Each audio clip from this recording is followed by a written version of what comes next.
Marami po sa atin, kung hindi umuwi sa mga probinsya, ay nagbabakasyon o namamasyal tuwing Semana Santa, lalo na't long weekend at walang pasok po sa mga paaralan at sa ating trabaho.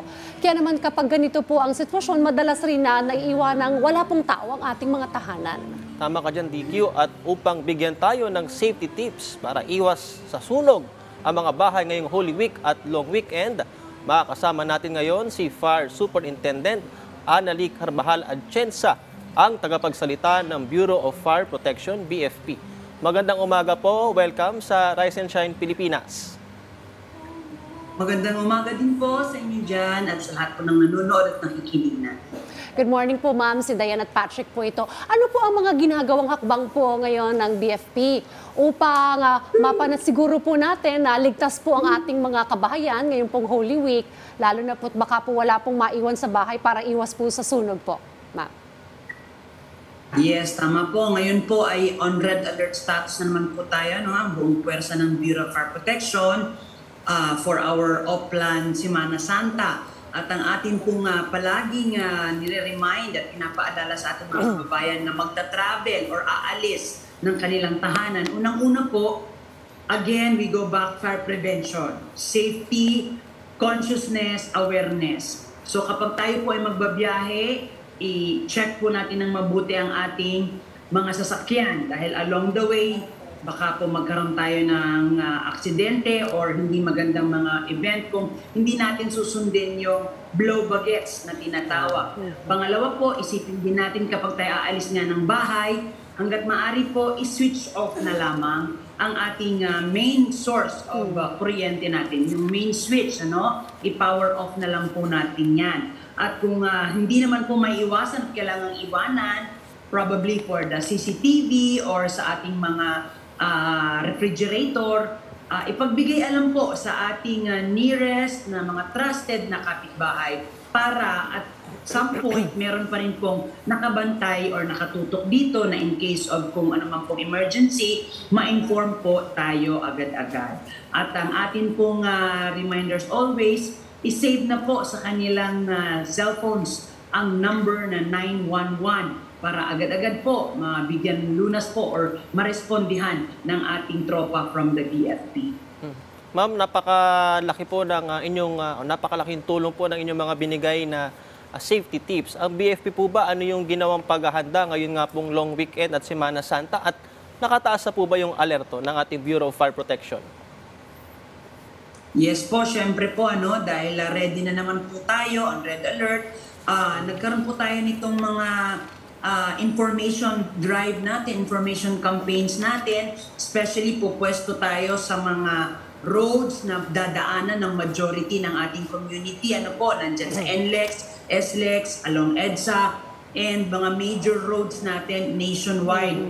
Nandyan po naka-standby ang ating fire truck and ambulances para in case may road accidents, easily andyan po tayo agad, makaka-responde po tayo agad. And as well as sa social media, syempre maingay na rin po tayo dyan dahil all means po atin ang pinapasok para everyday is Fire Prevention Day na po. Alright, Ma'am Annalie, on your historical data, sa mga nagdaan na mga Holy Week, ng mga nakaraang taon, may mga nasusunugan po ba tayo mga kababayan at ano po normally ang dahilan kung mayroon po, ma'am? Wala po tayong hawak sa ngayon as to that specific information, but normally kapag tayo ay nag-responde, ay may tao po doon sa area. So yun po ang ating laging sinasama sa fire safety education. The more people, the more hazardous actually po.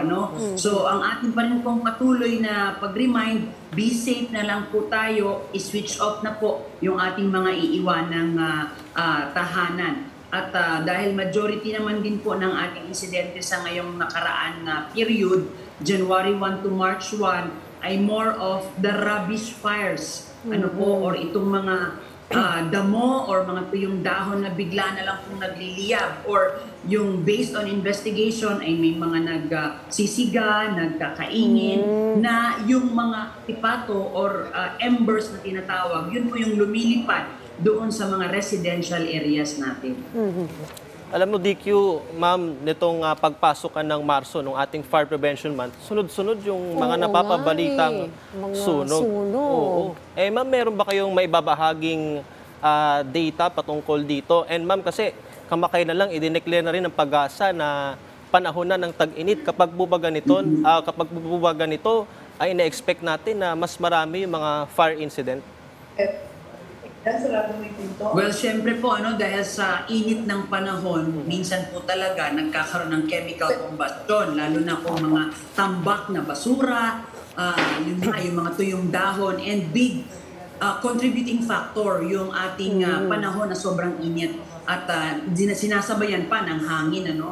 So, sa atin pong data, ibigay ko na lang po, January 1 to March today, 25, nagkaroon na po tayo ng 5,033. Nationwide po itong datos natin.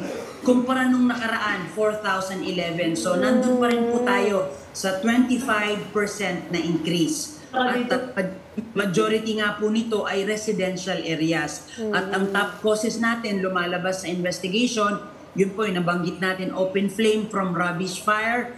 Sinusundan po ito ng smoking, yung mga irresponsible pagtatapon ng mga sigarilyo natin. Pangatlo po dito ay yung open flame from cooking. So ito naman po, dahil ito magsasalo-salo na naman tayo, mga pamilya natin. Sana po wag iiwanan kapag tayo ay nagluluto. Yung pong mga saksakan po ng mga ibang appliances, would you suggest na kahit hindi ginagamit, tanggalin na lang yung mga saksakan para makaiwas sa sunog? Tsaka yung octopus, yung pagkakalagay ng mga wire-wire, uso rin yan sa mga bahay-bahay. What would you recommend po, ma'am? Tama po, ito po ay nasa pang-apat na cause of fire. So it's a must po talaga na once hindi na natin ginagamit yung appliances natin, i-unplug na po. Okay? Yan po ang pinaka-safe dahil kahit naka-plug yan, although naka-off yung equipment or appliance, meaning dumadaloy pa rin po yung kuryente na anytime magkaroon ng problema from one connection to the other, affected na rin yung ating linyang yon. So again, pinaka-safe po, i-unplug ang mga appliances, lalong-lalo na yung electric fan dahil sa init ng panahon, bigyan din po ng oras ng pahinga.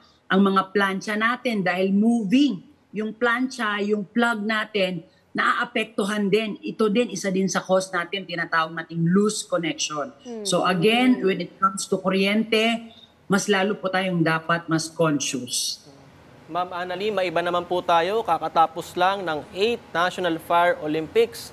Kamusta po yung naging selebrasyon nito? Masaya po ang naging event natin sa Baguio. Tayo po nagpapasalamat sa LGU, Mayor Magalong sir, for the warm accommodation. Malaking tulong din po yung presence ng community kung saan doon natin ginanap. At nagtagumpay po ang ating mga participants, especially po yung Region 5, Barangay Sagrada ng Iriga City dahil sila po ang naging champion natin sa Community Fire Auxiliary Group or yung Barangay Fire Brigades natin. At nagkaroon din po ng competition among Industrial Fire Brigade at ang naging champion po natin ay ang Toronto Ventures Incorporated ng Caraga. So yan po, minarapat po talaga natin na i-involve itong mga industrial fire brigades, barangay fire brigades dahil gusto nating ipaalam na ang fire safety, fire prevention is everybody's concern. Higit sa lahat, mga barangay fire brigades natin bilang sila po ang ating first responders. At sa BFP category naman po ay nagwagi ang Calabar Zone, Region 4A team ng mga iba't ibang event doon po sa National Fire Olympics natin. Alright. Ma'am, balikan ko lang ulit yung tungkol sa pagresponde sa kung sakasakaling magkaroon ng sunog. In terms of availability of fire trucks, lahat po ba ng mga local government unit mayroon na pong fire truck para mapabilis po yung responde? Kasi minsan po kapag galing pang ibang bayan, medyo magtatagal po yung pagresponde dahil magta-travel pa po. Ano po ang statistics po natin tungkol po sa mga fire trucks po, ma'am? Yan po ang isa sa priority natin ngayon ng ating procurement, ano, dahil first year na po ng BFP Modernization Program, yung ating RA 11589, kung saan talaga pong pinupush ng ating Secretary of the DILG, Attorney Benhur Abalos, sa leadership po ng ating BFP Fire Director Louie Puracan na mapunuan yung 122 na municipality nationwide na wala pa nga pong fire truck at fire station. So ito pong mga bayan na ito ay isla, far-flung areas na sabihin na po natin hindi pa po nagkaroon ng insidente ng sunog or once in a blue moon, ika pa nga. But just the same, ito po ang priority natin sa ngayong taon. Ma-meet natin yung kakulangan na 122 municipalities nationwide. Ito po majority ay somewhere south, sa bandang Mindanao, and a few dito sa southern Luzon. So yan po ang ating datos, 122 pa pong bayan ang wala pa nga pong fire truck. At patuloy po yung coordination natin with the LGU para magkaroon po tayo ng location or area kung saan maaring itayo ang fire station at i-house yung parating po natin na fire truck. At kasi ma'am, di ba meron kayong tinatawag na 5 minutes response time? So first year pala ng ating BFP modernization. May mga dumating na po ba na mga bagong fire trucks or equipment?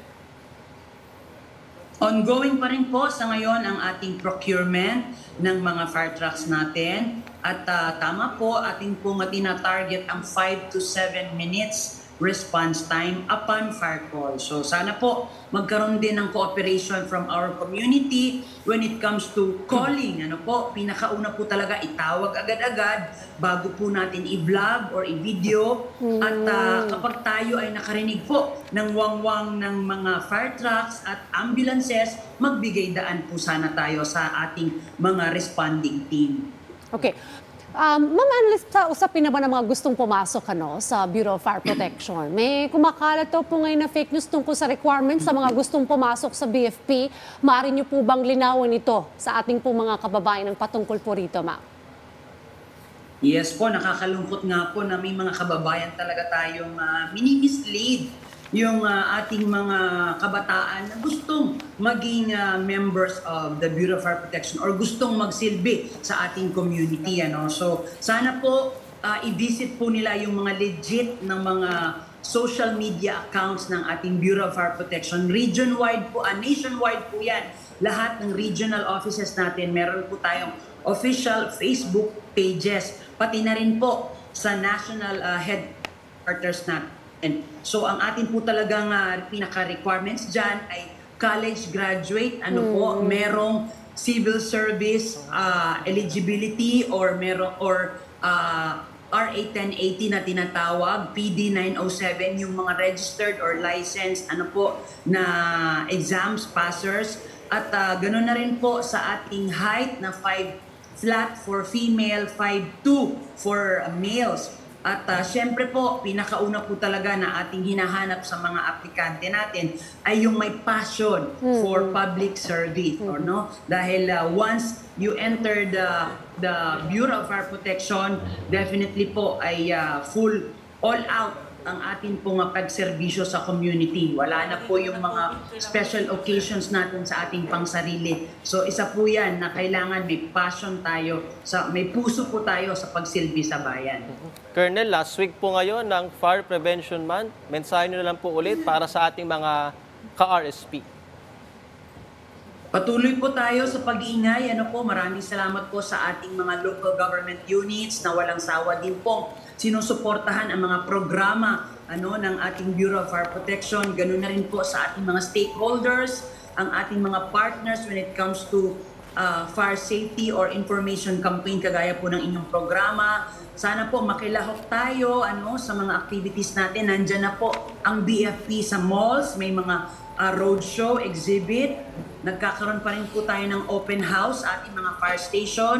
At ngayon pong culminating last week po ng ating Fire Prevention Month, patuloy pa rin po ang ating mga activities kaliwat kanan. At sana po itatak natin, fire prevention is not only for the month of March but every day, dahil po sa pagdami nga po ng tao ay mas hazardous. But kung tayo ay may sapat na edukasyon, consciousness at awareness, ipakalat po natin to sa ating members of the family, mas lalo po tayo maging safe. In case of emergency po, 911 lamang po para sa agarang responde. Ayan, sabi nga sa pag-iwas sa sunog, hindi ka nag-iisa, ano? At saka tama yung sinabi ni Ma'am, ano, shared responsibility ito. Itong prevention natin na magkaroon ng sunog sa ating mga tahanan. Ingat po tayo ngayon darating na Semana Santa. Ma'am, thank you very much po. Nakapanayan po natin si BFP Spokesperson FAR, Senior Superintendent Analia Atienza. Salamat po. Magandang umaga. Thank you, ma'am.